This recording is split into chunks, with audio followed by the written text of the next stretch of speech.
All right. Welcome to our first ever live panel series with the Side Chicks.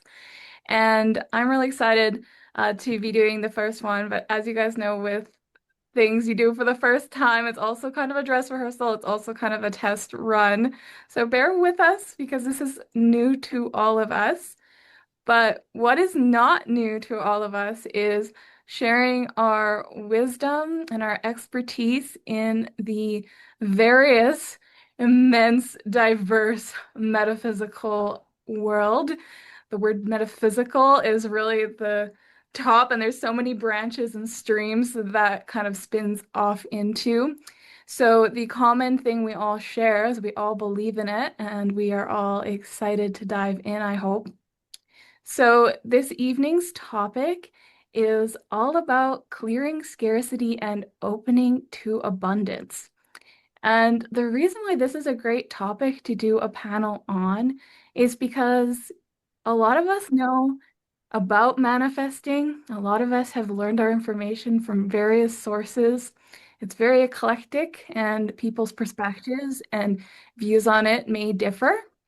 So I've brought three manifesting experts here that are all part of our PsyChicks Collective. We may find that they agree on some things. They may have differences of practice or view of teaching that they're going to share with us. As you're listening, they're going to answer three questions initially before we move to Q&A, so you can kind of hear what they think and what their perspective is. And then you can either direct a question to the entire panel, or you can ask somebody specifically a question if they said something you'd like them to elaborate on. At any point in those Q&As or in the conversation that follows, the collective members may discuss with one another, so it may be a really organic conversation. We also want to demonstrate in these panels how we can have different viewpoints and still learn from each other, collaborate together. So that's kind of a side agenda of these conversations. And, we're all learning these different concepts. You may find also that you have something to add to it, that maybe the three of them will share something you have not thought of before. And with that, you might start to form your own kind of beliefs, practices, and way of developing your understanding. So I think it's important to have various teachers and choose what resonates. Use discernment, obviously. This is being recorded, so for those who are going to ask questions in the Q&A, if you have anything of a personal nature you'd like to ask, do know we're repurposing this content. It will go on our YouTube channel. It will go on to the website. It will be readily available. So I do give a disclosure about that right now, just to let you know, personal information sharing as much as you want, but just be mindful of the fact that it is going to be public domain content out there. So you can still ask a question, just, kind of broaden it or be non-specific if you're concerned about that. And yeah, without further ado, first we're going to just do an introduction cycle here. So I'm going to throw over right away here to Lindsay. Please introduce yourself and let everybody know who you are and what work you do. And then if you could bounce it to Monica and Monica to Brenda after that.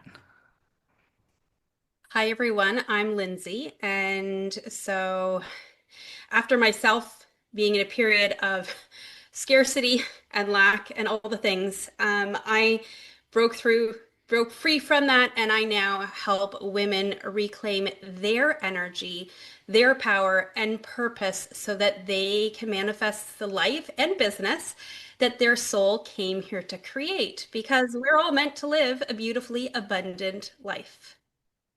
I'm going to pass it on to Monica. Hello, everyone.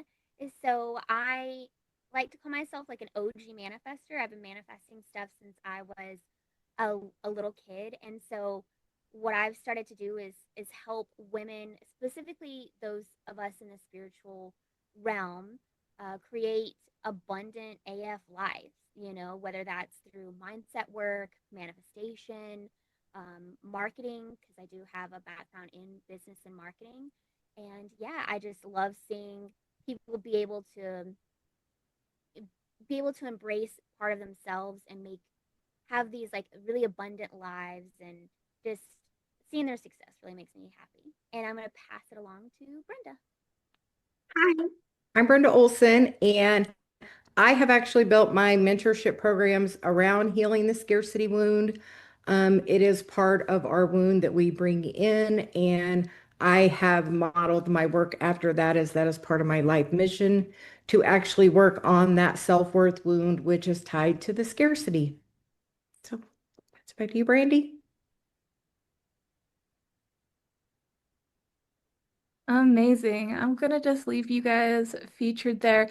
I hope you guys are all able to switch your screens over to a multi-speaker view. That will put all of our panelists above all of the guests and kind of keep them pinned and prioritized up top.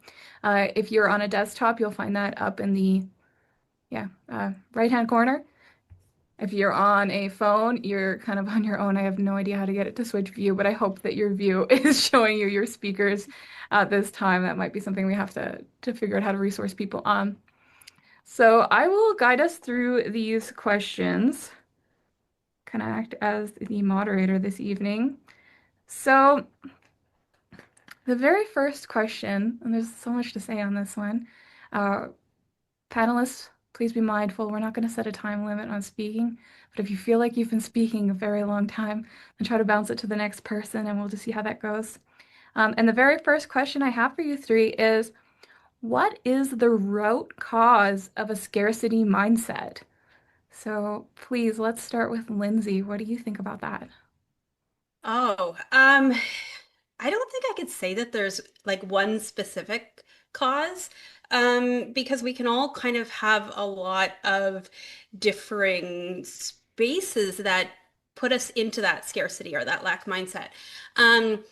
With like our in our ancestry, our upbringing, so the stories that we kind of heard growing up, whether that was, at home or even out in the world, um, there's we actually, especially as women, no offense guys, you guys are lucky you don't have this, but as a women, we actually have it within our DNA, because prior to about 50-ish, 60 years ago now, women had no control over money. So it wasn't even something that they ever really dealt with or thought about. So I would say those are probably the main areas. But again, I don't look at it that we have one specific, that that would define that for us. Okay, Monica, what would you share? Yeah, so I think a lot of it comes down to fear. So whether that is something because we've had a situation in the past where we were unhoused, or, maybe growing up, we didn't have a lot of food or something like that.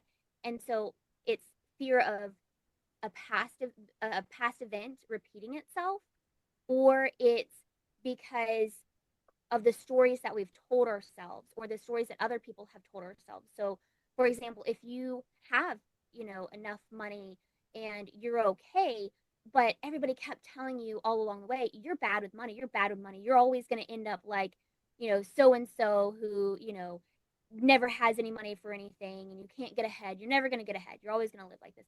Well, that sticks in there. And so you're afraid of something that has never happened to you and probably won't, but because you believe that so much, you make it your reality. So I think ultimately it comes down to the fear of what has been repeating itself and what might be.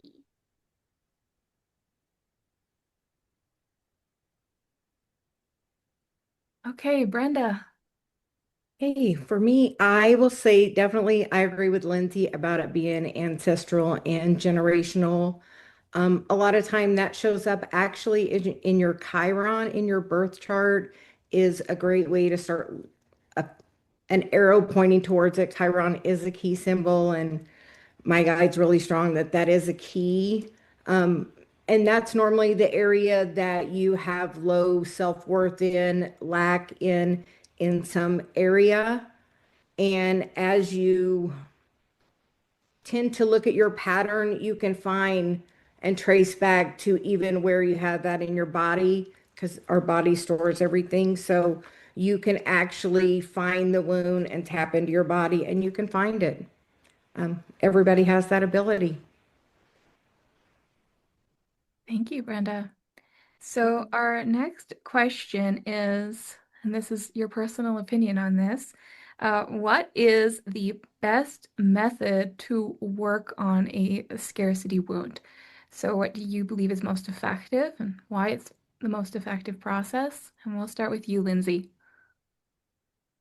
Um, okay, so I'm gonna say probably going deep into our energy, and into our energetic body and also into our subconscious, because here's the thing, like we can't mindset ourselves out of the scarcity mindset alone.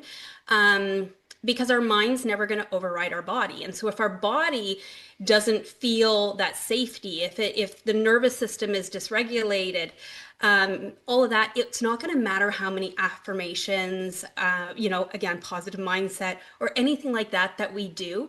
So to me, it's really deeply within the energetic body, because our energy holds the frequency of our beliefs, of our past, present life, and also past life, because we have that whole other layer that comes into it also, right? So our past life stuff, if we experience this in a past life, we can be doing all this work in our present life and still not get to it because that energetic block is deep within us. So, yeah, I think that really, when we get that ability to be able to like go deep into, beyond what consciously we know. We obviously need to incorporate the conscious mind as well too. And so it's really this twofold of going into the deeper energy, but also being conscious. And so the affirmations can work beautifully, the two of them together, just to really complement and actually help you be able to shift out of it. Thank you. And what do you think, Monica? So I think that it comes down to finding the finding where it is, whether that's past life, whether that's a past thing, or that's what people have told you, where it is that this is coming from. And a good way to do that is to look at when it does come up, when you feel that scarcity the most. And so sometimes it's going to be easy. You're going to be like, oh, okay, well, I can pinpoint that. But then sometimes, like, especially if it's something past life, you may not necessarily know that right away. That's where meditating or really focusing in on your body and your energetic field, that's where that's going to come into play, because sometimes you may not be able to pinpoint, oh, well, this was a situation in my past life, but your body, your soul, it remembers these things. And so even if you don't see the images, you don't know, you can connect to it. And no matter which way, it's then to clear it or to work through it. So if it's something that you consciously do know, that's where you can say, like, for example, if you didn't have a lot of money growing up and there was a lot of things that you had to deal without, well, that's where you can play onto the mindset part and be like, you know, well, that may have been true then, but it's not now. And it's not now because I have this money coming in regularly. You know, I budget, I do this. And so that way you're able to kind of show yourself, hey, this is okay. But if it's something that you don't know, or you can't pinpoint it exactly, that's where you can do rituals to clear out these things. You can meditate. And when I do meditation, a lot of times, like, I visualize like the light coming from above and then connecting and grounding into the earth, and it shifting any negative feelings and emotions and energies and coming back up and having those more positive ones. So yeah, I guess it's a mix between all of the things, whether it's mindset, energetic, all of that, and just pinpointing it. Thank you, Monica. And Brenda, your thoughts? I would definitely agree with both of them. I know we all three do energy work that is strongly involved in our work with the manifestations. For me, I focus on the patterns, what is going on in that person's life, in their life and even in their exterior, because everything is kind of a mirror to us. And I have them look at like how their family extended does patterns. They tend to repeat that way. I do work in the Akash for it as well. That Chiron work is definitely really strong for me to find that because if you find the key to your self-love, that will make the rest of your journey really easy. Everything is a mirror to us, and as you value yourself, that is reflected to you in your experience.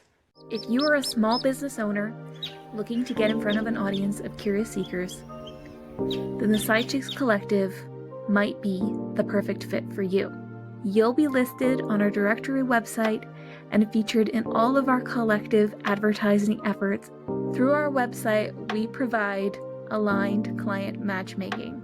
People visiting our directory can send our collective members confidential messages that go into their email inbox. This is just one of the many ways that we help you advertise your unique business. The PsyChicks Collective is active, engaged, diverse, and full of people who are working in the light, sharing their gifts to empower others. We unite under our mission statement to empower self-love and self-trust through the casual exploration of the metaphysical. We would love to have you in our collective. What do you say? Will you join us? How does a person live in alignment with abundance? How does a person call that into their life? No matter what life throws at them, too, right? So it's easy to be abundant when everything's going your way and there's no bumps in the road. But I'd love to hear how a person kind of finds a baseline with that. Uh, Go ahead, Lindsay. Uh, okay, this is a juicy one because you're right. Like life is always going to happen to us. I always say life will continue to life us. So it is key to understanding that when stuff does get hard, because there's nothing to say that it's just going to be perfect, and you're just going to have this incredible abundant flow that's happening all the time. So it's really kind of grounding into the I kind of call it a little bit of like anchoring into the new energy, into the new possibility. Part of that a little bit is going back to that version of yourself that maybe didn't really feel safe with either being in a space of lack or again, I mean even just having and not feeling confident in what you had because that's a whole other layer. So I think that looking at it that abundance isn't always just about having more. It's being more available almost to what's there.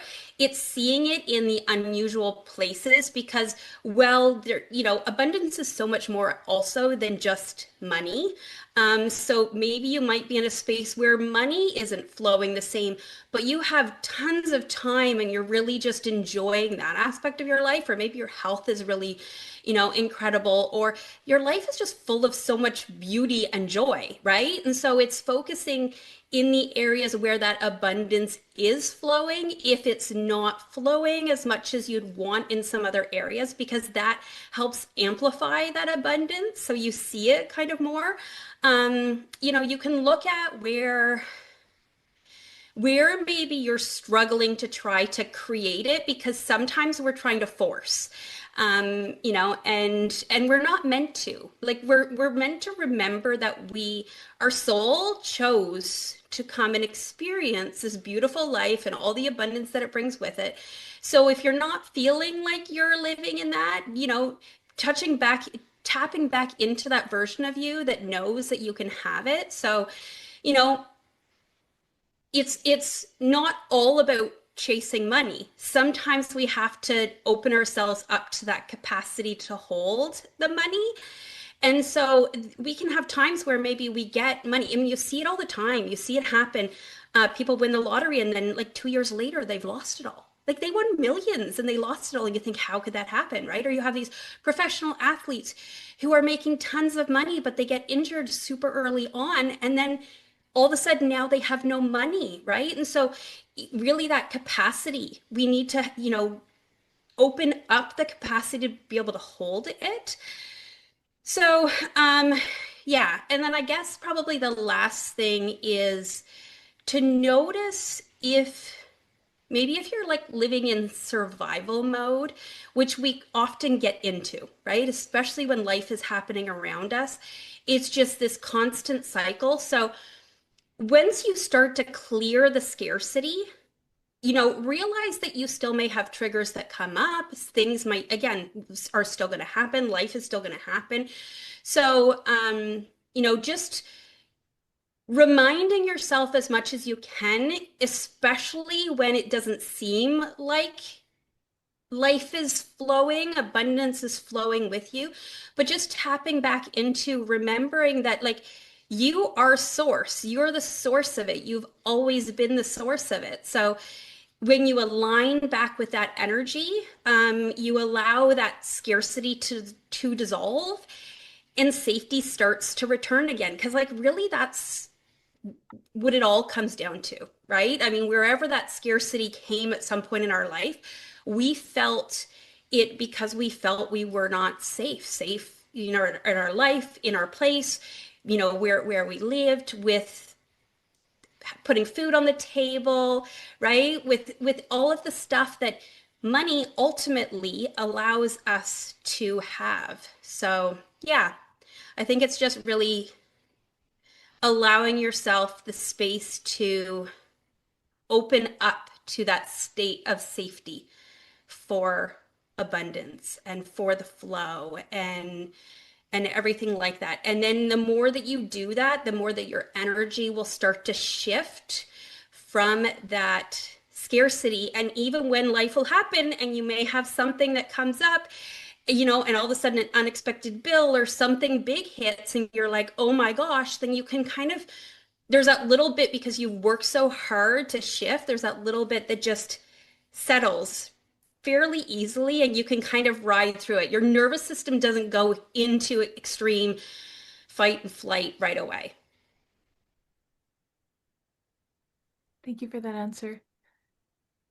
Monica?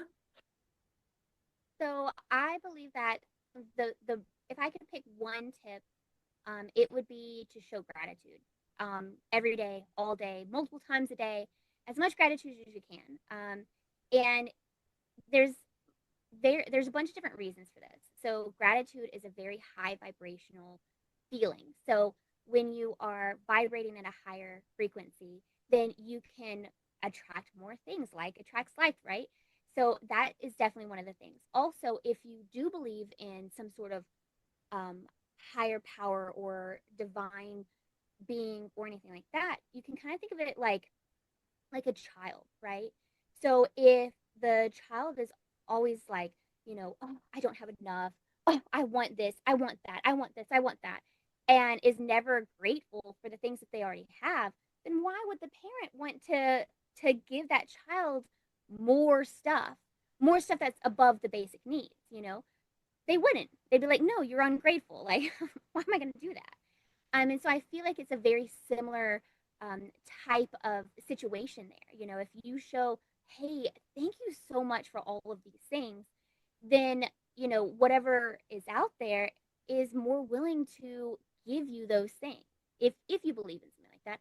And then the last thing is, sometimes it is rough out there, right? And it's like every time you think things are going to go better, they don't. And so sometimes it's hard to be like, thank you for X, Y, and Z. And you know what? That's okay. Just say thank you. It can be a blanket thank you. You don't have to think of anything specific.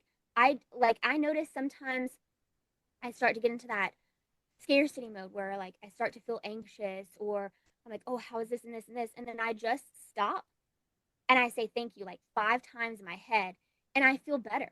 it's one of those things that when you because you stop, you prevent yourself from going down the rabbit hole of all of those negative thoughts. And then you are shifting back to that higher vibration and that better mindset. And so it just changes how you feel energetically and mentally about your situation. So, yeah, gratitude. Okay, Brenda. Hey, for me, I find that I work on my receiving. So I activate my feminine chakras. I really tap into my creative activities. I am also making sure I am I do a lot of creative writing. I am really about writing for manifesting. Anybody that's ever come to one of my circles knows my guide is about write it down, speak it, and then act as if it's there, and then just trust that it will be. A couple of weeks ago, we were working on manifesting, and I put a building for my business. I want a brick and mortar for my business. The very next day, we got a letter that said, here's an opportunity. Wasn't the right fit for us, but within 20, less than 24 hours, I manifested that by writing it down. So anybody that really wants to do that, write it down, and then I release it to source. And when you're having that struggle, truly the first thing I do is, how is this for my benefit? Because if it's going to be in some way for your benefit. A crazy story with that. Me and Dave were driving to Sedona. We stopped in Albuquerque. He booked our hotel. We went to dinner and had a fight. Crazy thing. We got back and he went in and I said, I'm gonna go down and talk to my guide. I did, and I went in and I sat down on the sofa and I said, I'm not staying here. There's bed bugs. It was for my benefit. That's what I had asked my guide. How is me and Dave fighting in Albuquerque for my benefit?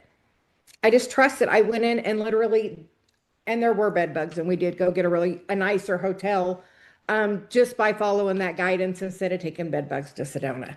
So, like, truly, like, if something isn't going right for you, don't always think that it has to be a bad thing, because it's like sometimes you lose your key and you have to go, and that saves you from maybe a car accident or something else that could happen. So even that way with money, it's like, okay, what is this trying to show me?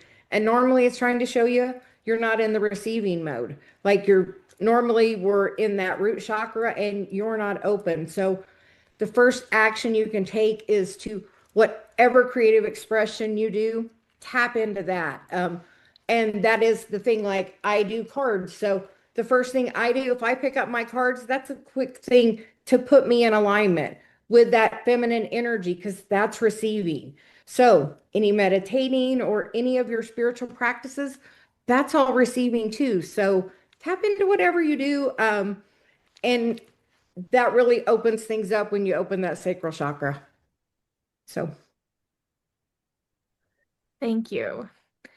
All right. So wonderful, wonderful attending guests. Now is Q&A time. And what we really want to do with Q&A is get our panelists chatting, talking to each other, talking to you all. So I hope you have some questions in mind.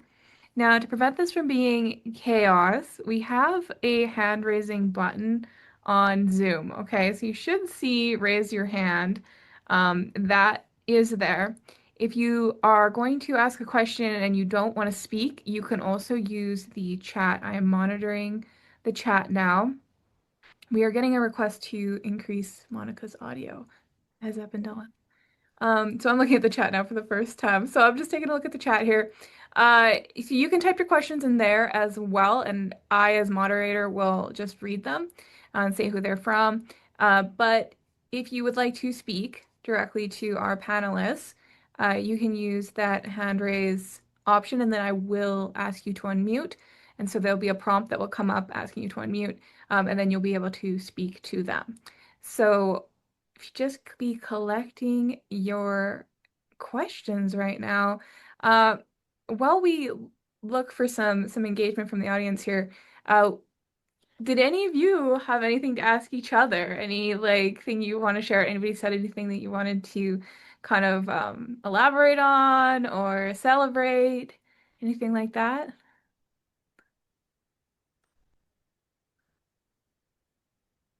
All right, so we have a question from Debbie for Brenda, and she said, "Can we hear more about Chiron mentioned by Brenda?"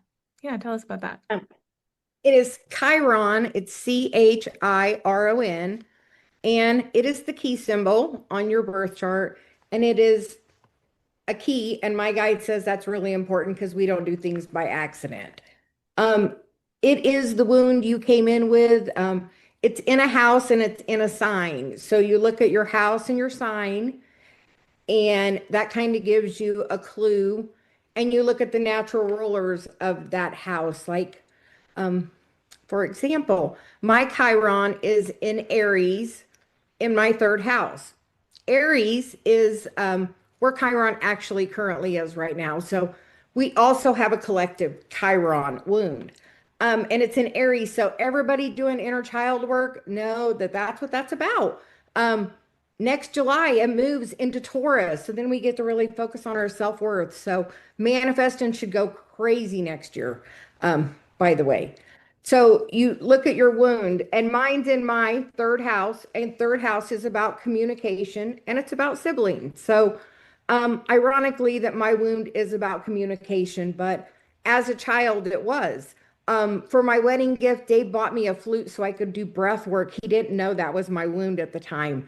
Um, so it just, my siblings bullied me when I was about 8. They told me I was adopted. My two older sisters, when I grew up and was 16, we found out my two older sisters were adopted by my dad. The irony. Um, but like, it's the wound that happened. So honestly, I have a sister wound. So I have to work on that with in my relationships. And I'm gonna say I can't wait for Chiron to get into Taurus. So if you're looking for more on that, you can send me an email, Brenda at crystal-intentions.com. And we can look at your chart, and we could book a session, maybe a mentorship. I am going to be offering a discount on my mentorship program through this. Thank you. You're welcome. I have to say, Brenda, you had mentioned the Chiron in one of your circles, one of your manifestation circles, and so then I looked up mine, and when I read it, I was like, yeah, that is spot on. So for mine, mine's Cancer in the 11th house, which it says that basically it's I need to heal um, feeling emotional security within social settings and groups, and I'm like, wow, yeah, that's so fitting. So absolutely. And I think and it's super easy to get like a birth chart that tells you what your Chiron is. Yes, astrocharts.com. You can get a free chart. And Chiron is a 50-year cycle. So from about 48 to about 55-ish, it can hit you. If you haven't done the work on it, you will. Yeah. Okay, I'm looking for any hands up from our guests. No, but if everybody's feeling shy or doesn't have any ideas for questions, I do have some ready to go to keep us moving along. So I guess we're gonna go with that for now. And if something comes up while we're chatting, feel free to drop it in the chat, raise your hand, and we'll prioritize you. Uh, so you had mentioned, you guys had all in some of your own ways mentioned survival mode. And I think what a lot of people probably are curious about that survival mode because there are truthfully, this is the biggest battle of belief around manifesting is, some things in life are just sucky sometimes. And sometimes you do just have to survive. So I would love to hear and please make it really applicable or practical actions people can take even within a survival state, again, to remain in that state of receiving in abundance. So when life's hard, what are some practical things you can be doing every day? 15 minutes max kind of thing. And we'll start with you, Lindsay. Um, okay. As somebody who's definitely been in survival mode at many points in my life, um, I would say a big thing is to still look at the practicality of life. And so sometimes when we seem in that kind of where everything's happening in survival mode state, sometimes we kind of want to ignore the reality. And actually, one of the worst things that you can do would be to stop looking at your bank account or stop paying your bills or anything like that, because the energy you're actually putting out is that you don't trust that there's more. But money, is simply just energy and it's meant to flow. So when we spend it, more comes. And trusting that that's going to happen, definitely there is going to be a space where you're panicking and it's not feeling like it is and it doesn't feel safe, and especially if you've been in places in the past where you are in real true survival mode. I mean, I've been there where worried that the bank's going to take my home, feeding my kids from the food bank, like all of it, right? And not knowing how I was going to be able to make the next payment that needed to be made. But then little things like a neighbor dropped on my porch without me asking a huge thing of paper towels. I mean, we know how much paper towels, toilet paper, like all those things cost a lot of money. And when you don't have it, I mean, here's the reality. So when you go to the food bank as a family with children, they give you two little rolls of toilet paper for a month.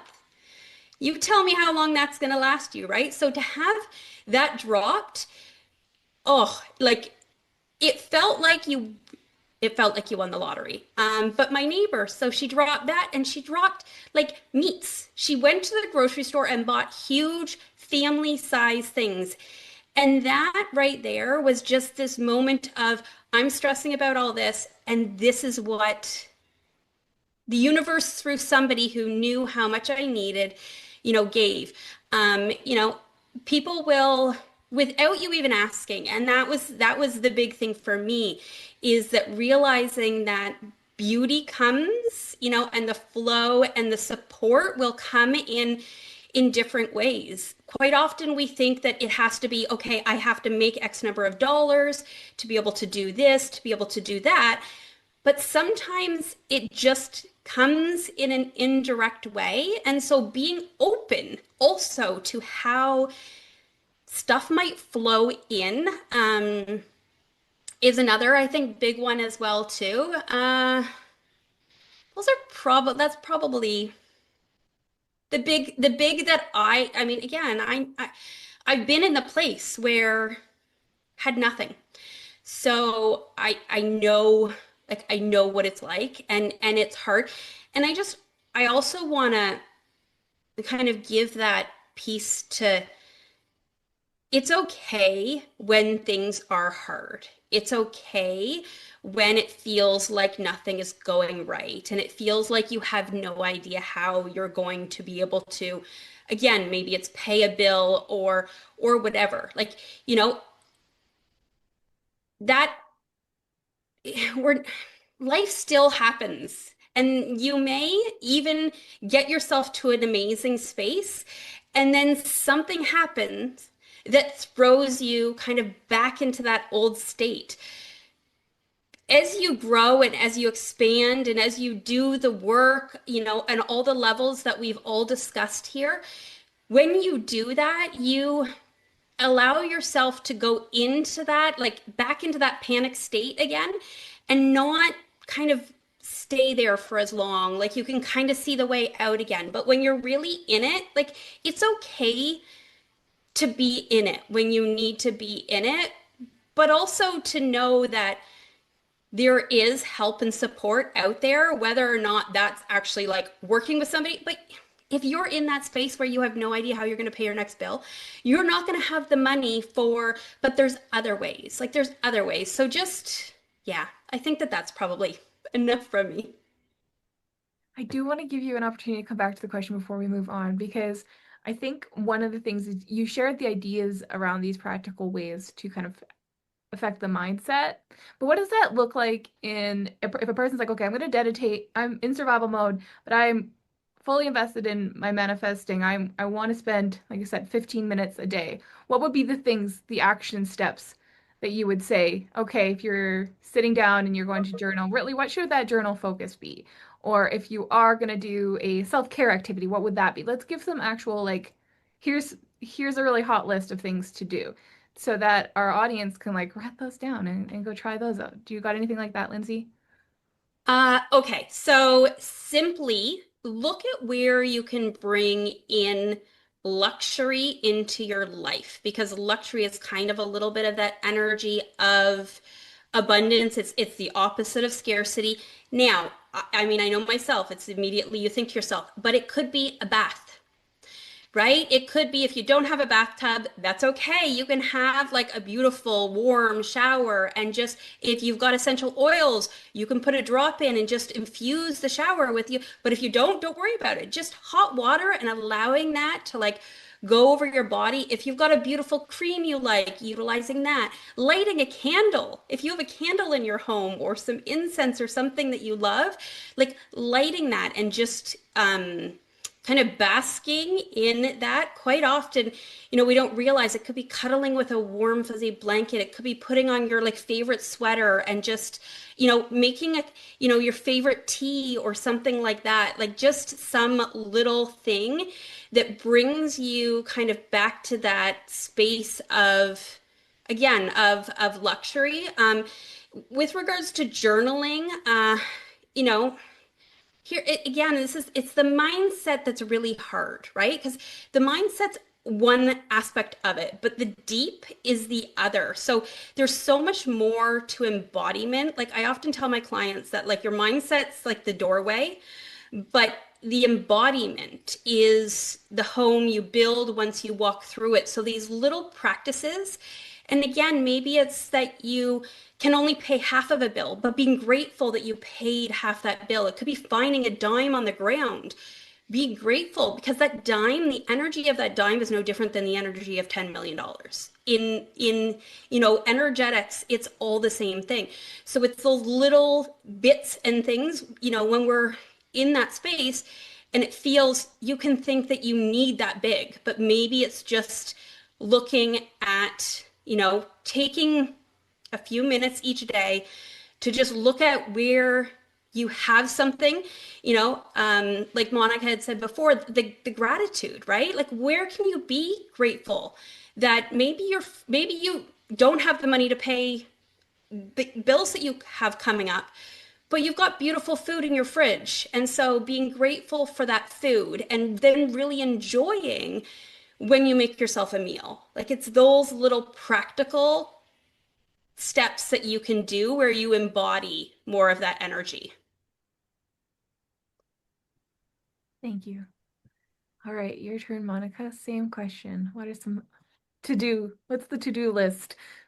Yeah, so before I get to that, I want to play off something that you had said, Lindsay, about, finding luxury, bringing luxury into your life. So, there's this person that I'm in her sphere, Beth Hewitt, and what she says to do is, um, think of something for each of your senses, that makes you feel abundant or that makes you feel safe. And so what I've done is I've written those down and then so being around the beach makes me feel super abundant. Well, I can't always hop down to the beach. So I have like lotion that smells like the beach. And so every time I put it on, I'm like, oh, okay, it's all right. It's abundant. So that kind of just plays off of that. But as far as mine, I have practical and energetic things. So um also kind of like what you were saying is don't forget about what's actually going on in reality. So I would say focus on a money driven activity. So this could be looking at where your money is actually going. This could be budgeting. This could be finding ways to get more money into your household, whether that's selling something on Facebook Marketplace or posting your offers if you have a business, asking for a raise, or it could be cutting costs, looking, are there subscriptions that you don't need? Can you call your credit card companies and ask for, a month to where you don't have to pay, or ask for a lower interest rate? Find ways where, you are focusing on the money. So then my energetic tip is, so there are things in your environment, in your space, that clog your energetic pipes to abundance. So this could be something that's physical, mental, or energetic. So what I suggest is, if there's a room that's cluttered, if your desk is cluttered, clean it up. If you have 100 tabs, which I'm really guilty about, especially on my phone, clear out those tabs. Because in the back of your mind, you may not be thinking about it all the time, but in the back of your mind, it's like, hey, you got those tabs open. You need to work on that. So clearing that out clears out the those energetic pipes. And then also, if there's been things that you have been putting off and putting off and putting off, just do it. Just do it. And then you're no longer holding energetic space for that thing. And so now something else can come in. Can I just add one? Because Monica just inspired me on something. So I heard recently, and I actually tried it, and it's hilarious how well it works. So clean the glass and mirrors in your home. So, I mean, maybe you're not going to go around and clean like every single window that you have, but maybe it's just your patio door, because those seem to get messy. I don't even have little kids, and I don't know how my mirrors and like I've got floor length, and that door gets dirty like it does. Like I have little kid sticky fingers all over it or something. But it is amazing the energy that can shift from something as simple as that. And you think to yourself, well, it's just cleaning. Another thing too is making sure that you don't have dirty dishes in your sink. And like life is gonna be real, and you're probably not going to like clean them. But try not to go to bed with dishes. So those little things seem completely random. Also, your bathrooms are the flow for money. So that's another one. I mean, things that we need to naturally do that sometimes when we're in that hard space, we don't necessarily want to. Like, let's be real. Sometimes it's nice to just kind of, you want to forget about it and sit on the couch and binge watch Netflix or something.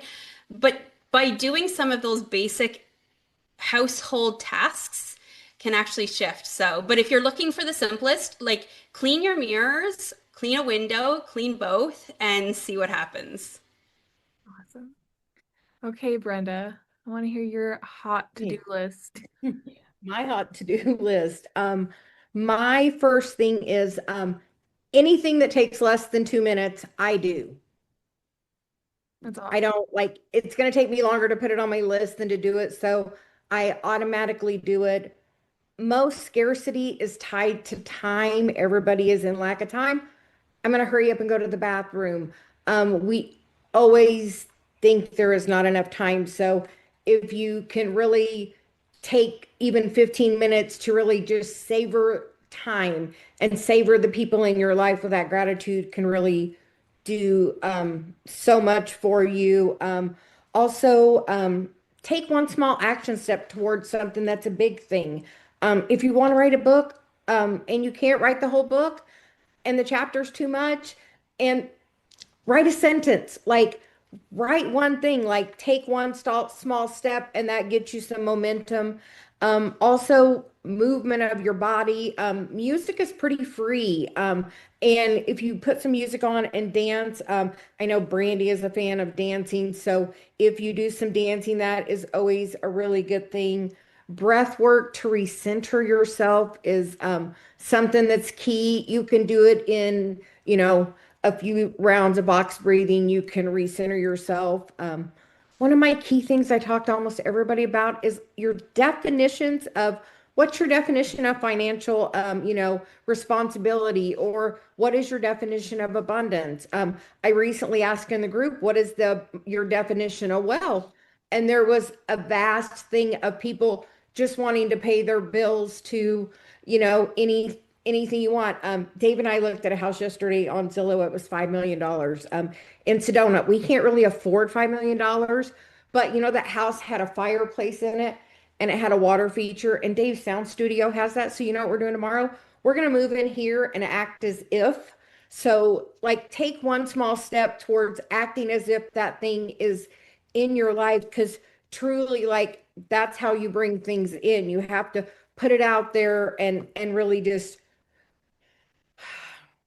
work on where your vibration is. You attract based on your vibration. If you are in a not very happy vibration, you're going to notice you're going to hit every red light. You're going to just meet all the unhappy people at the store.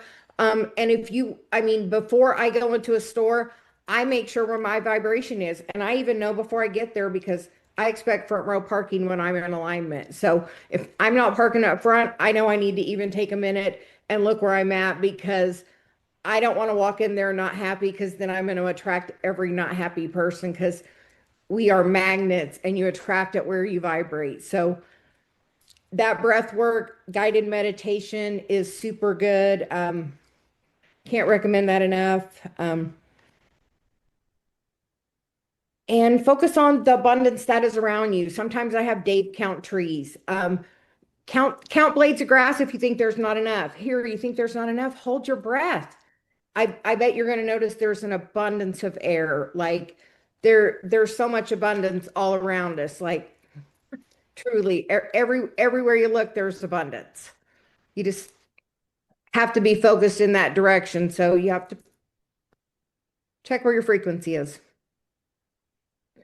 I wanted to let you all speak before I added anything, but really, like, when people ever ask me ever about manifesting, and even I encounter a lot of people who challenge it in my life, who go like, how does that even work? And when you're talking about the idea of like luxury and living as if it's already yours, when you're explaining to other people, that could sound really weird because it could sound like, oh, so you're gonna go buy designer clothes when you have no money. That's how they kind of misinterpret that. But anyone can go out and like thrift a luxurious robe. Anybody can go buy that lotion, even if it just came from the dollar store, but it's a scent that speaks to you or your definition of luxury. And it isn't so much about like you're deluding yourself to being like, I'm pretending I live in a mansion when I live in a hut. Like it's about that embodiment of whether I was in a mansion or I was here right now, what would I be doing and how would I be spending my time? How would I be behaving? And when you look at people, again, the environment, the cleaning your house component, unfortunately, when a person is depressed and they're living in survival and, they're kind of losing their faith in things, you look at how they're living, right? We've all seen shows like Hoarders. We've all seen the most extreme version of that. And there is a truth to what is out external is the internal as well.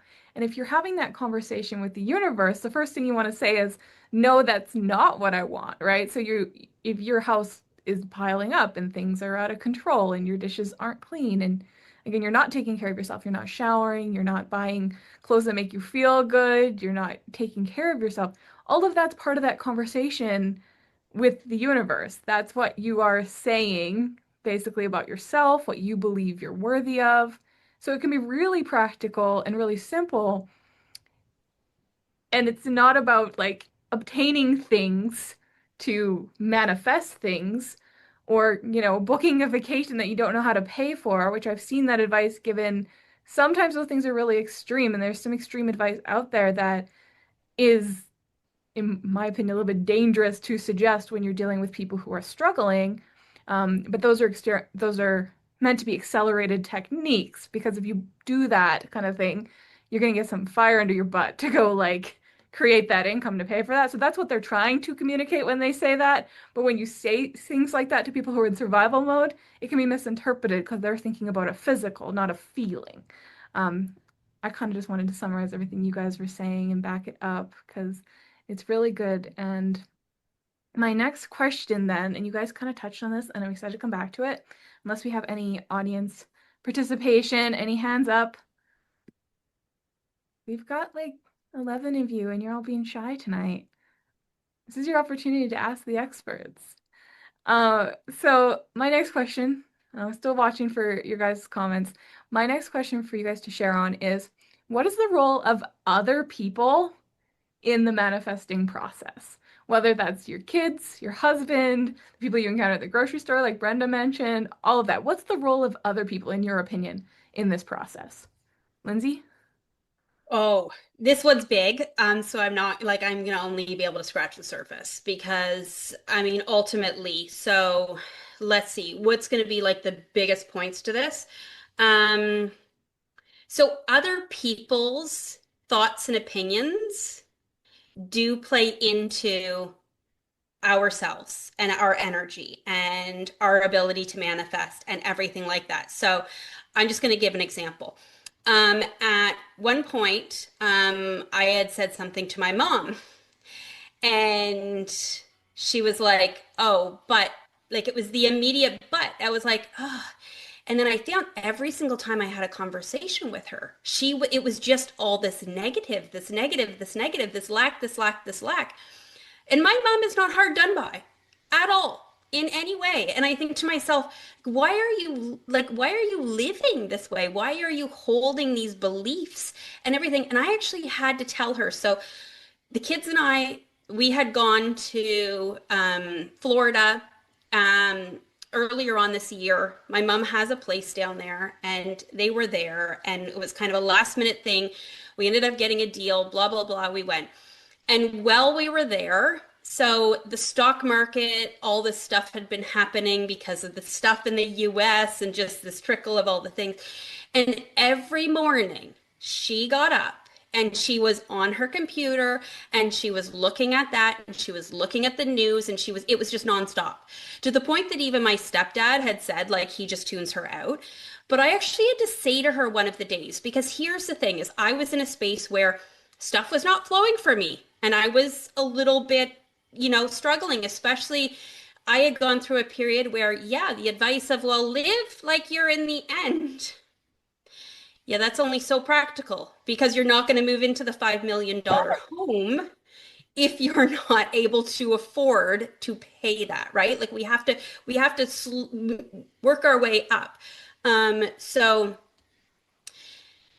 I very nicely, but I had to put my foot down and I had to just say, Mom, like you cannot, because here I am trying to do all of this deep work, trying to embody the energy of abundance and trying to get myself out of this, lack, scarcity space that I was in because life had just kind of dealt me a few things that was making it more difficult month to month. Like, again, let's be real, life still will happen around. But I had to say, like, please, can you just, like, please not? Please not. Can we just not? At least not when I'm around, because it's not helping me in any way. And so, other people's mindsets is so key into our own and also their beliefs. So, their beliefs about us. I often tell people, like my manifesting clients, I often tell them, don't tell anybody what you're manifesting. Because if you're working towards something and somebody in your life, especially if there's somebody close to you, like close friends, close family, and they hold limiting beliefs about it, energetic transfer, we can actually start to pick that up ourselves a little bit. So if you're manifesting big things, my advice is always just keep focused on your goal, be a little bit delusional, like a little delulu about it, especially when, it's something that's a little bit of a bigger shift and change for you. And, but yeah, just keep it to yourself. Keep it to yourself. Do want to contribute something there too, because when you say, that keeping it to yourself kind of thing, but you want to give it to yourself, but also take the little actions. I think it was Brenda who brought that up. Um, the baby steps, even if they're tiny, because there's both manifesting and there's just like practical effort. And either way, like even if manifesting is it's not something you completely buy into, there is something that's just really based in truth, which is even the person moving at the turtle speed towards something they want will inevitably get there faster than a person who's sitting there dreaming about it and not taking any action. So you want to be working both in the physical, practical, and the metaphysical, which is the manifesting. And I just wanted to emphasize that point. Yeah, Brandy, can I add to that? So that's a big key that a lot of people miss in the whole grand scheme of manifesting is that we do need to actually do new things. We do need to take action. So, whatever that is, you do need to do something. And it doesn't need to be big. It can be little, teeny, tiny, incremental things that are going to shift our vibrational state. Jojo, you're on deck. We're just going to get through Monica and Brenda on this question, and then your question's up, okay? So, so I think it's not as much don't tell anybody, it's tell the right people what you're manifesting because like I have some people that they are my hype girls. Like I tell them, oh, I'm manifesting this. Like like as out there as it is, I have this friend who she and we are manifesting the jackpot for the Powerball, right? And so like all the time we're like, yeah, I bought a ticket or we're gonna get this, yes, and so she's my hype girl, right? But if I mention that to my brother, he's gonna be like, I don't know why you're like so obsessed with money and like, it's just the world just revolves around money and I don't know why people are so I'm not gonna talk to him about it, but I'm gonna talk to my friend Tammy because she's my hype girl, right? So I think it really depends know your audience and if you feel like you're going to get back a positive energy from it and not a negative Nancy basically, then yeah, tell that person, you know. Also, the role of other people, like other aside from that, so or alongside that, you know, these these other people they influence your beliefs, your energy. Like I'll go around and I'll be with people who they are struggling. So they're talking about their struggles. They're talking about, what's going on with them. And of course, you want to be there for them and you want to support them emotionally, but at the same time, it's draining. And especially like if you're trying to be positive and you're trying to look at things from a better a better viewpoint and someone's just negative, negative, negative, well, sometimes some of the things that they've said may go back in there and you'll be like, oh, well, that does kind of make sense. Or just like their energy will just feel oppressive almost. So, um, of course, you're not always going to be able to avoid those types of people, but if you can try and limit it, or you can try and shift the conversation around, or put up the boundary and be like, I know that you're really going through something, but right now, can we maybe talk about something else? Um, or something like that. Now, here's something else. So when you're thinking about like spending money and maybe you like, oh gosh, I don't want to pay this bill or groceries are so expensive or something like that, something that you can think about is how this is actually going to help so many more people. So like at the grocery store, like you buying those groceries, that goes into the company, but then that company pays their suppliers who pays their employees and it pays the grocery store employees. So thinking about how it goes around and around and around and really affects the whole world by you just spending this small amount. And then it's almost like it's not philanthropic, but it almost can kind of feel that way, like, oh, I'm doing something good because I'm helping all of these other people. Thank you, Monica. All right, Brenda, how do you think other people play into this?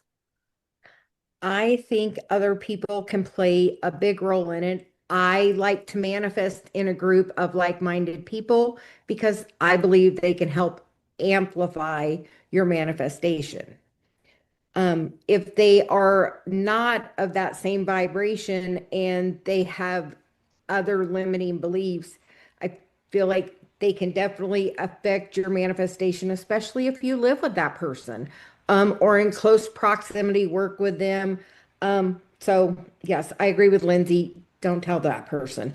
If I have somebody in my program that does trading, day trading, but she doesn't tell her partner necessarily where she's at with that because that person's energy is in alignment with it. So she knows to keep that to herself. But we talk about it every day, because she knows I'm her biggest cheerleader and want nothing but for her to do really well. So it just, you have to know who you're talking to. And a lot of times you have to pay attention to like, who are you attracting? What kind of people are around you?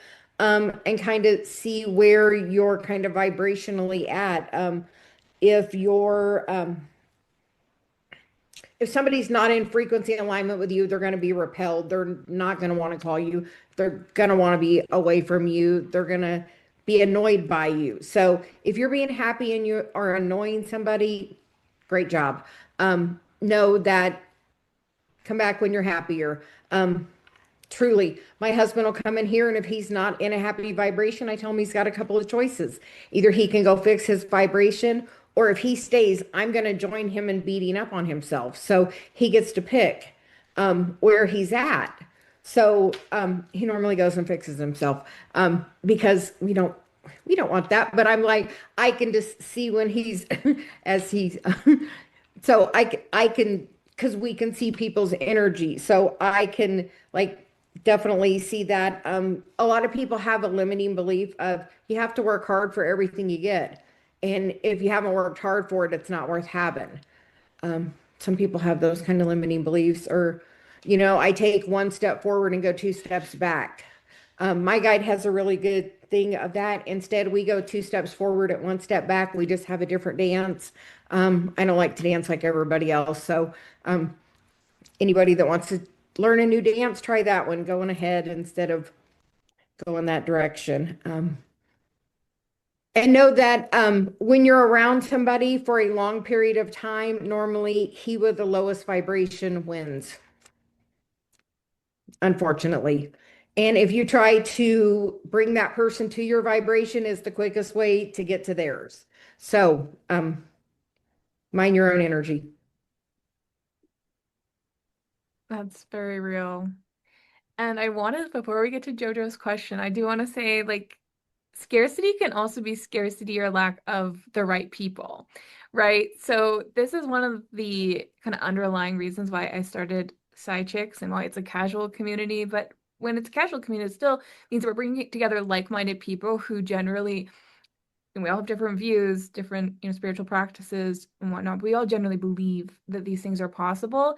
And within that, you're going to find people who are all trying to do interesting and unique and sometimes, weird or off the norm, off the regular script kind of things with their life.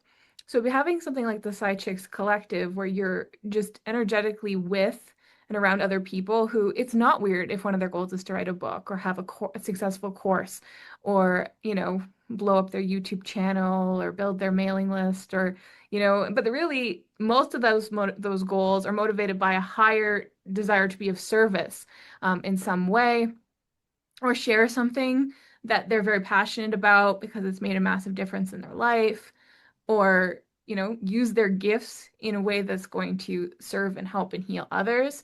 So surrounding yourself with people that are like that and are doing those types of things, it's another way to live in alignment with abundance because they're not going to negatively like put you down if you say I have this inspiration and I want to do this. I have this creative idea that I want to do instead because they also have those kind of goals for themselves. They're going to go, yeah, like Monica said, the hype girls to do that for you or the hype people, the cheerleaders who also believe those things are possible for regular people, that there's not some special reality for people who are dealt the right hands in life, because that's really the first thing is you have to believe it's possible for you. If it exists in the world or you're inventing it for the first time, but it has merit in its kind of concept, then you need to have people around you who support and believe that, who don't always poop on it whenever you bring it up, because that's just in practical, it's just going to make you not feel good about yourself, or that you're weird, alien, black sheep, strange. Sometimes if you've got big dreams and other people around you don't, they're just living normal lives. It makes you feel like, oh, who am I to ask for so much? That's not, what anybody in my family has ever done, not anybody in my social circle, nobody in my small town. So you need to have people that also have big goals and also are doing these kind of things and taking actions on those goals as part of your community, and who you want to spend your time with and expose yourself to. Because scarcity or lack, we're talking largely about money, but it can be lack of the human resource, the community, the village, the believers. So you want to try to correct that best you can. Jojo, I'm going to ask you to unmute, and you can come on camera or just Hey, audio. can Yeah. you hear me okay? Yes. So in our world, when we talk about manifestation, it seems like we have two extremes that people are often sort of espousing. We get one extreme that is the sort of Neville Goddard style law of attraction, which is think it, believe it, and it'll just happen. We get the other extreme of sort of complex ritual, um, Wicca, ceremonial magic, very complicated stuff that you have to do to make your manifestations appear. These things do seem to work for small numbers of people, but there's a huge gap, it seems like, that a lot of people fall through. How do we bridge that for ourselves, our own manifestations, and for our clients, for the people we work with, for those of us who do this as work? I'm gonna let Brenda answer first because she's had to be last for the entirety. So I'm gonna let Brenda go first on JoJo's question, and we'll go backwards this time. My number one tip for anybody is to write down what your desires are. Um, be specific what you want.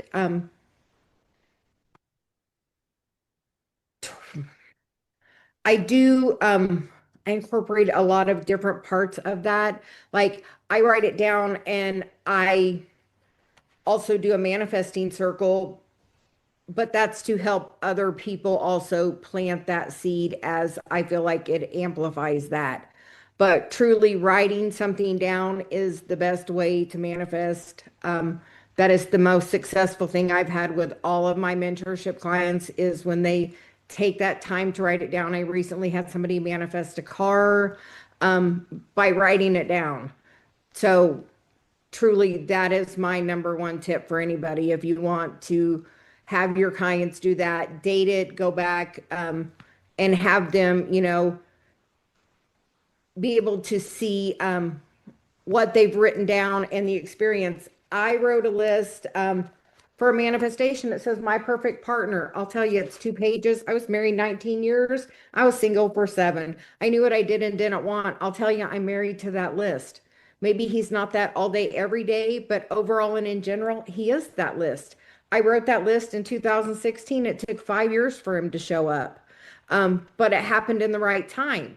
I didn't have to control the when. And that's the main thing anybody tries to control with manifesting is you want to control the time because we think there's lack of that. When you let go of time and that scarcity and live in that place of luxury, then you know that everything is in divine timing. Source has got you. So Thank you, Brenda. Monica? So, so I think it's about combining the two. For yourself, definitely, definitely believe it and think about it, whether that's visualizing it, whether that's writing it down. Definitely have that, but then also listen to your intuition or listen to your guides and see, okay, well, do I need an extra step? Do I need to, release things, at the full moon? Do I need to have that ceremony? Or, do I need to do some somatic movements to get things moving and flowing? And then you can also see if that's what you need to do for your clients. So whatever it is that you're doing already, sit and meditate, or listen to. So there's this thing where you can do like a sway test with your body. So you stand up, and then like if it's a yes, then well you tell your body what it is. Like if it's a yes, then you go one way. If it's a no, you go another way.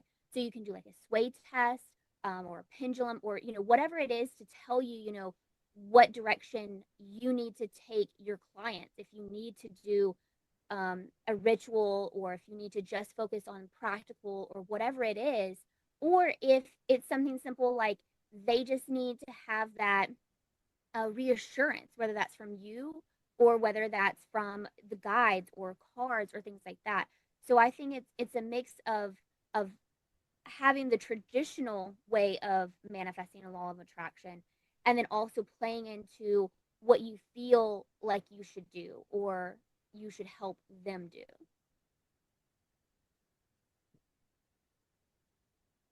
Thank you, Monica. Lindsay? Okay. So it's actually way more than just say like the law. You kind of hear law of attraction and law of assumption are the two big ones, but honestly, it's all the universal laws. The law of cause and effect is a big one. The law of gestation, the law of polarity, those actually come a lot more into play. So it's understanding that it's like not necessarily one root or even a bunch. And I'm just gonna, you don't need to do all these fancy rituals, like at all. You can do them. If you are called to do them, do them.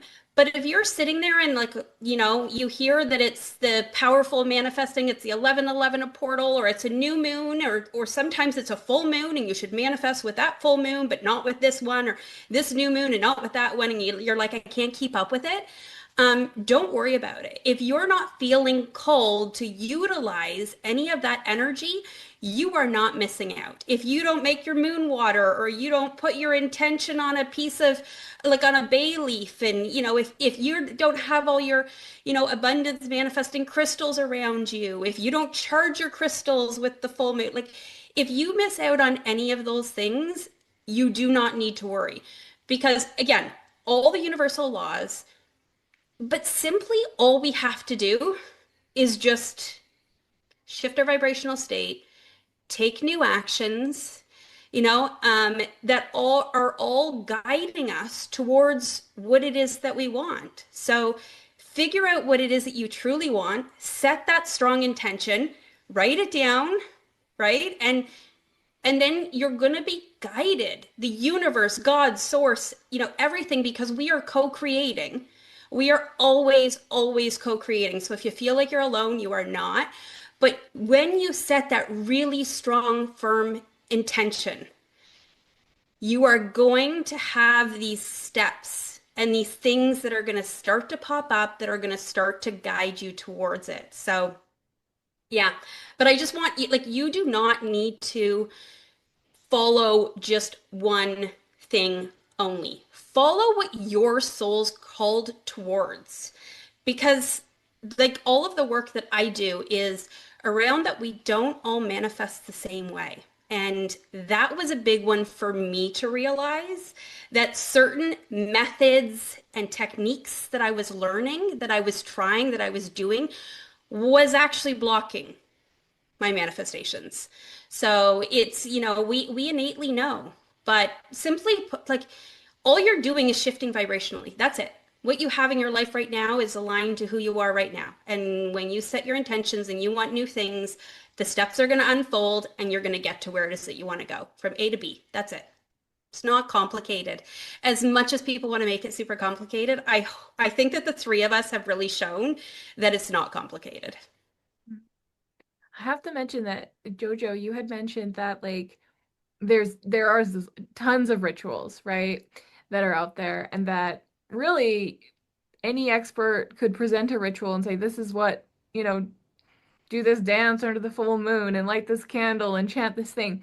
But the problem with that, right, is if people really believe that teacher and they've given their trust to that teacher, then they're doing that with excitement and their intention with that energy. But if you have somebody working that ritual or practice, but they have resistance, or they're just like, oh yeah, like what I, well, obviously it's not going to work for them because the resistance is going to block the intention, and especially if they're coming with skepticism. Which the irony of the skepticism around all of this is if you have any of it, if you have skepticism, that's you can have like a seed of doubt, but you don't want to entertain that doubt. You have to have faith in it because you will not get results if you're living in kind of a, well, let me just test it then, like kind of a sarcastic, like, well, I'm going to try manifesting in the back of my mind saying this is all like silly, right? So it's so important. And that's why you'd asked why sometimes people fall through this gap where it doesn't work for them, or somebody can praise this one book or this one teacher or this one course or this one, practice, and somebody else can do the exact same thing to a T and it doesn't work for them. And again, if you're following somebody else's leadership on that, your investment in belief also in them, whether you're doing it to test them or you're doing it because you truly believe in them or like they really resonate with you, is going to affect that as well. So if anybody's like, well, I've done manifesting before, but it's like been through somebody else's curriculum, or I just watched somebody on YouTube kind of, but I didn't really have a lot of trust in them. Those are like right away the explanations largely for like why somebody can have a lot of testimonial of positive outcome, but it doesn't work for a certain individual, or why it seems not to be the majority.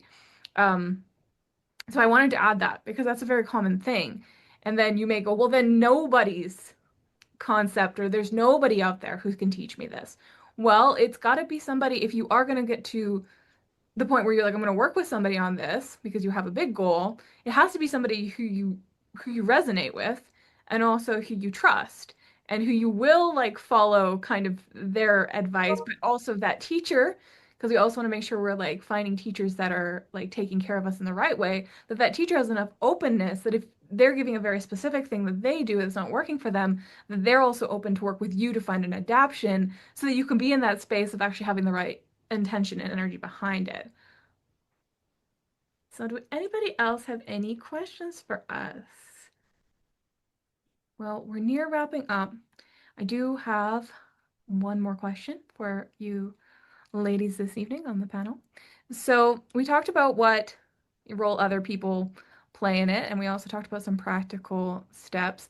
And I think a really good way to wrap up or end is to share a story or a sentiment of kind of evidence of the practice. So what have you manifested, and kind of what does your manifesting practice look like personally? What maybe there's something really interesting or unique that you've manifested. So I'd love to hear some stories from you guys. So we'll start with you, Lindsay. And it can be for yourself, but it can also be for a client, or ideally maybe both. Okay. You know what's funny is it gets to the point where like I sometimes forget the things that I manifested. So I know within my blueprint that I am, one aspect of it is that I hold outcome energy, which means that I have to set very specific outcomes.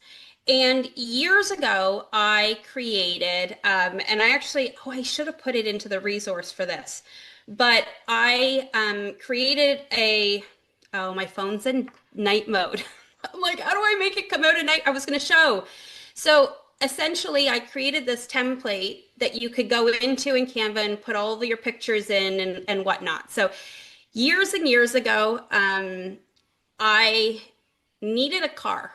I had gone through my divorce. Long story short, but my car was in my ex's name, even though I was paying it. The lease was coming to the end, and I needed a car. And I was like, I have no idea how this is going to happen. But just for fun, I took a picture of it. I put it out to the universe. Jokingly, I actually said, I'm like, I'll have this for my birthday. It was 1 month before my birthday. I picked up my new car 2 months after I put that. So it was like March 15th that I put it out to the universe and then put it onto my vision board on the back of my phone, which, as I said, I can't pull up right now because I put my phone into dark mode. And so I put the picture of it on that. And then, so May 19th was the day that I picked up this car. How it all came together, you would think is wild and crazy. but it all did because I was a little bit, as I said, like sometimes you have to have a little bit of delusion, not to the point of like I'm delusional that I'm, because trust me, I was like, oh, universe, I'll take this $18 million home that's like that, like let's be realistic in the delusion, but sometimes you do need to have that little bit of delusional energy. So, anyways, got the car not even a year later. I was like, hey, well, I got that car. I would love a convertible. I've always wanted a convertible, but it was one of those things that like my husband at the time or whatever was always like, not practical, not good for winter, not good in Canada, all the things. And so I just kind of gave up and that I would never have the convertible. So anyways, once I got the one car, I put a convertible that I had always thought would be fun to have on my vision board. And what happens, I take my current car in for service, and they're like, we would like to buy your car because this was a point in time where, you know, used cars like were huge in demand. And and what is in the showroom? The exact car that I then put back on my vision board. So just to round it all up, I did a recap at the end of last year. And because I got really specific, again, I had to remember, right? Because I had kind of created the vision board, which I did typically, you know, change out, but I had kind of done it again in this like hope and feely kind of way instead of being very specific. So I did my recap post at the end of last year and going through the pictures and then looking at the vision board on my phone, all of the things. So I had a beach. I went to Florida. I had the Brooklyn Bridge. My daughter and I, with my mom, finally went to New York City that we were supposed to do May of 2020. Well, everybody would know why that didn't happen. There was a picture or whatever of a you know, woman holding a passport with the suit. I ended up taking 3 trips last year. I manifested my daughter Taylor Swift tickets in Vancouver. They cost me $16.50 each through Ticketmaster. How that, like, so many incredible, like, little manifestations that all came through. I mean, I could have bought that other car, but I didn't want to because my daughter was just learning how to drive, and I didn't really want her driving a two-seater little convertible. I liked her keeping in my, you know, safer SUV.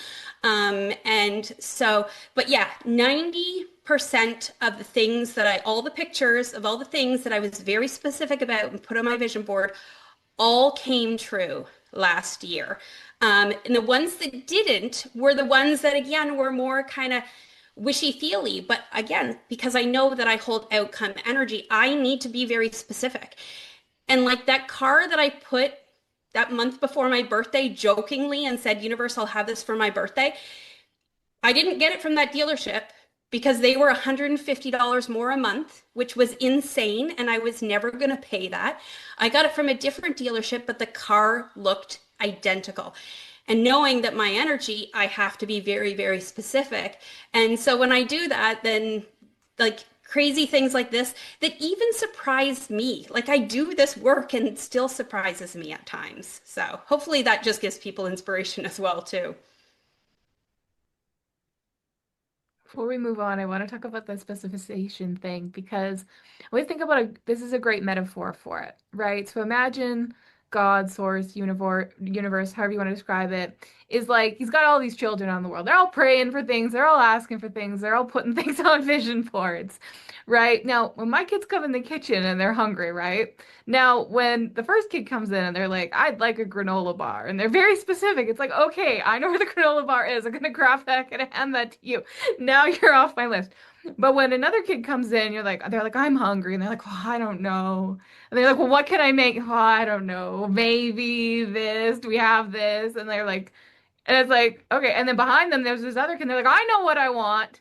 So that specification component, because we're all submitting, is not just, you, and we do get special attention.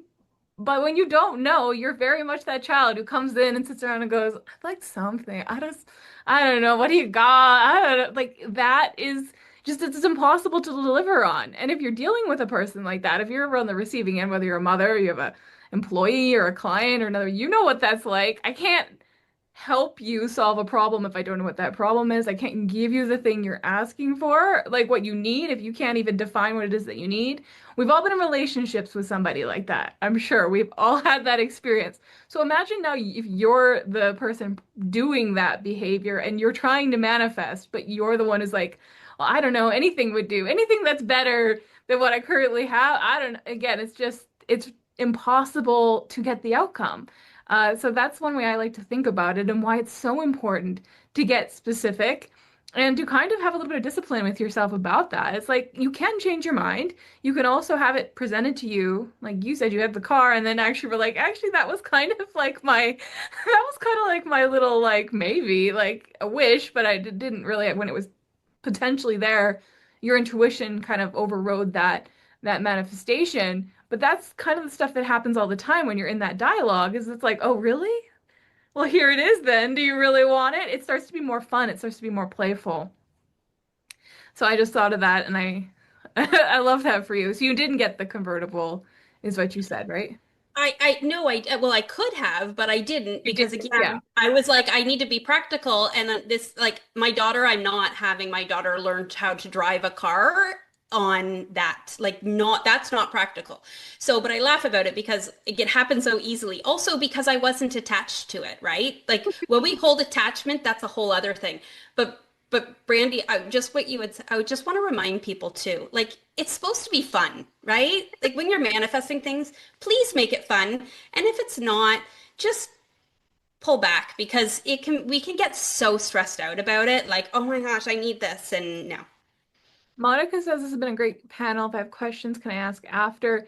Yeah, Monica, you're more than welcome to continue this conversation in the Facebook group. Everybody's welcome to continue this conversation in the Facebook group with questions. Feel free, and obviously, like Lindsay, Monica, and Brenda, we'll be looking for those questions. So if we don't get to you or something comes up later, it's fine to post a question in the group, and our manifesting experts will weigh in there. All right, continuing on about our story times here, we're gonna go to you, Monica. Other Yeah, Monica, the so one that just so first of all, I use a lot of different methods of manifesting. My biggest one is I have a challenge, 90-day manifestation abundance challenge, which I'm actually doing right now. It's almost the end of the first month. So, but it's like getting into that I call it, being delusional, being delulu, like saying like, oh, saying the same thing over and over again. So the first month is about um like making yourself feel energetically better and then mentally better about debt and savings and things like that. And then the next 2 months is about actually spending money on yourself, not other people, but yourself. And it's smaller amounts and then it's bigger amounts. And with those, each time I do the challenge, because I always do it, if I do it live, I always do it with my clients. And sometimes it's just me, and that's fine. But I guess probably the biggest one is when throughout all of the things within that challenge, I manifested over $67,000. And a big chunk of that, I can't tell you the exact amount legally, um, but a big chunk of that was from a long-term disability settlement, which is why I can't say exact amount. But with that, I use the like I said, like the being delulu. That was the main thing, but I also added in some extra little rituals in there. So one of the things that I did is I wrote down a basic amount of like this is the lowest amount that I want to get, and then this would be the highest amount that I feel like I could probably obtain from this.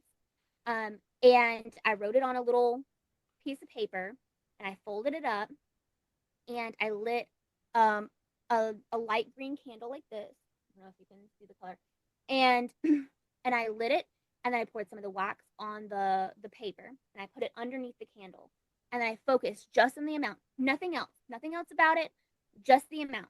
And I focused on that, and every day I would come in, and for about 10 minutes or so, I'd focus on it. If I couldn't go in there and light it because I had stuff going on, I'd think about it for at least 10 minutes every day. And then I got actually more than what my minimum amount was. as part of that lump sum. Technically, I mean, and then my lawyer ended up taking 40%, that's just how that happens. But I mean, that just for me, it's not just one thing because there's so many things that we can include to be able to manifest. But when I was able to manifest that, I mean, I was over the moon. Because it was at a point where I had gotten a divorce, or excuse me, I had been separated from my husband. Um, I was trying to figure out where I was going to live, how I was going to pay all these bills, because for the last, at that point, in the last 4 years, he was the one paying for everything. And so I was, and most of the time, in this state of survival because it really was. I had no idea how I was going to pay for things. And so that just goes to show you you can manifest these big things even when your life is, seems like it's going down the tubes. So, yeah, I guess that's probably one of my most recent big manifestation stories. Thank you. Okay, Brenda, tell us the story. Um, I have a really fun game I like to play. I have some envelopes and they have different things written on them. One of them has vacation, one has Christmas, one has car care, and I can just never make money on car care day. I don't even try anymore if I pick that envelope for the day. Just car's not my name energetically. I can't make money for it. We're working on that though. So like I pick an envelope. The more fun it is and the more fun I want to do with it, the easier it comes. When I want to manifest, like the other day, I wanted to manifest money for my husband for Christmas. Um, he's getting really good Christmas, because that's was my intention that day. I also use water. I will write what I want to manifest, and I will either put it down and put my paper on it and speak to my water, or wrap it around it and talk to my water because water holds memory. So I speak my manifestation into my water. I did that when I wanted two mentorship clients, and within a week, I had both spots filled. So that was really a good success for me. I did have somebody recently manifest a car, and the person that does the day trading, we wanted to do $1,000 week, and last week she did it by $1,007. The last day she needed $300 and she got 301. So every day I ask her what is her intention. When you work with your intention and know what you really want, it makes it easy. It's so important to me. That's literally half of my business name, Crystal Intentions. So if you really are clear with what you want, you can manifest it. Last year with those envelopes, I manifested enough money. We went on vacation in Sedona for a week and then in Florida for 2 weeks. So just through intention, when I started my mentorship program on Black Friday, I said I wanted 10 people.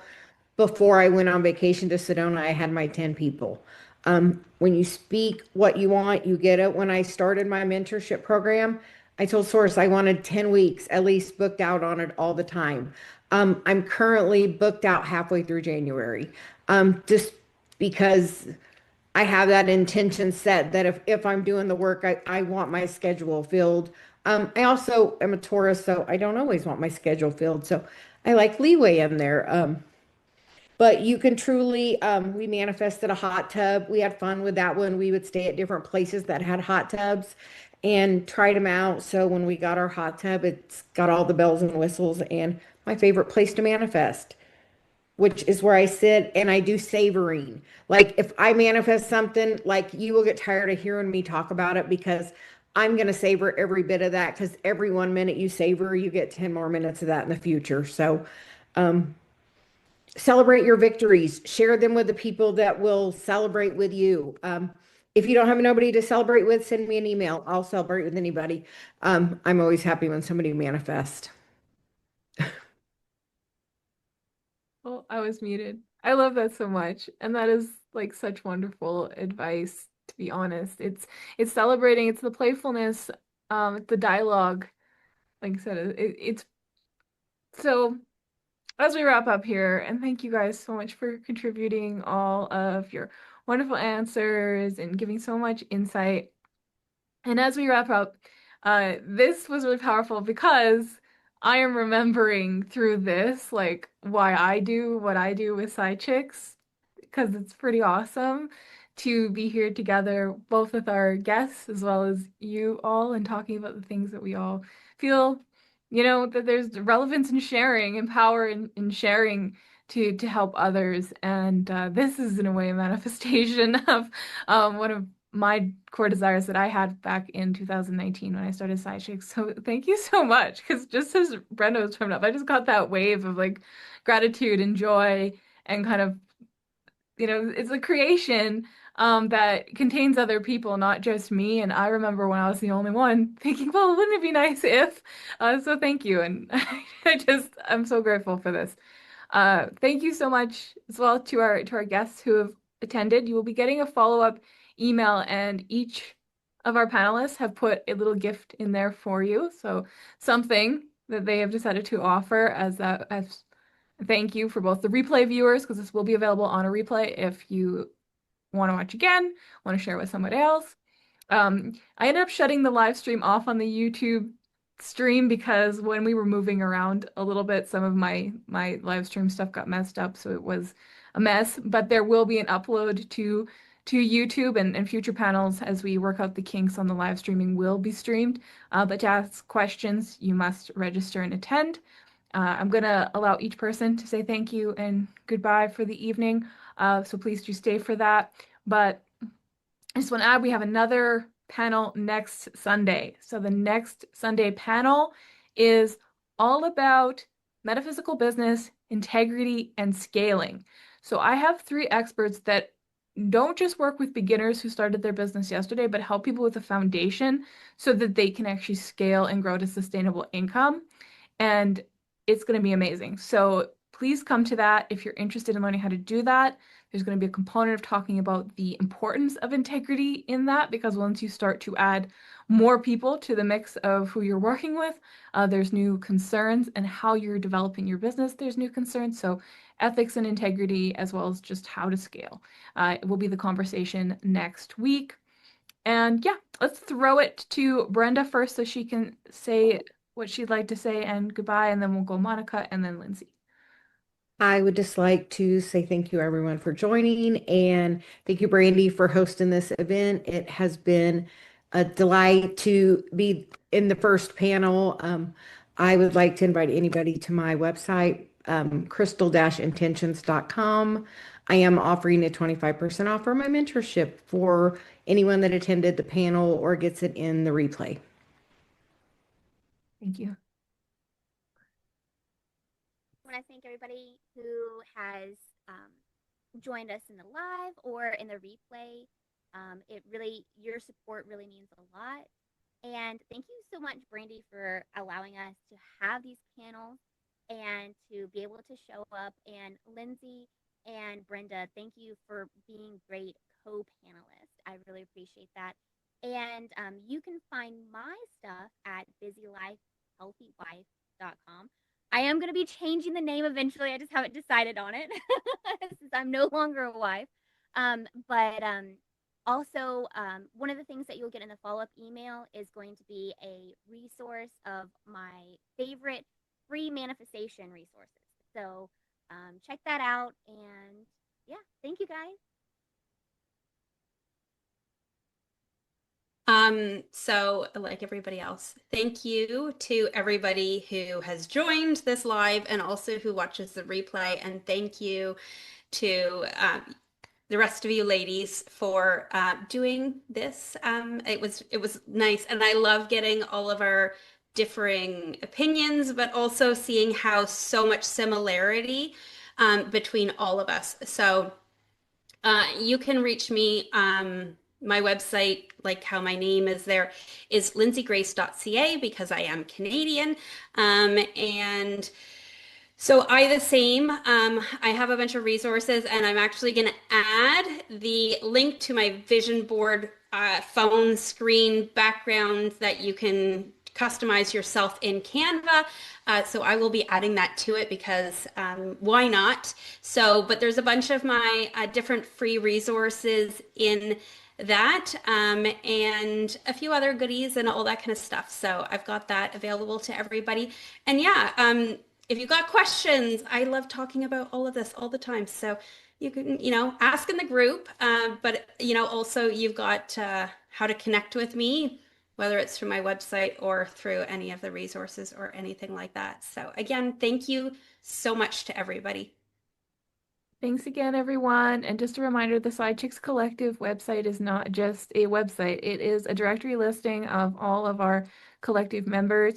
You can connect with them by sending them a message on their inbox. You can click on any of the panelists here, anybody you see as a moderator in the Facebook group, and start a confidential conversation with them. We've upgraded the directory site and I continue to work on it. I do all of the work on the website pretty much solo with some helpers here and there, so do bear with it. But it is a very powerful directory full of awesome, amazing people that are all aligned for the purpose. The mission statement of PsyChicks is to empower self-love and self-trust through the exploration of the metaphysical. That's the umbrella we all can kind of stand under together. So please use our directory as a resource. And tell your friends, invite people into the Facebook group.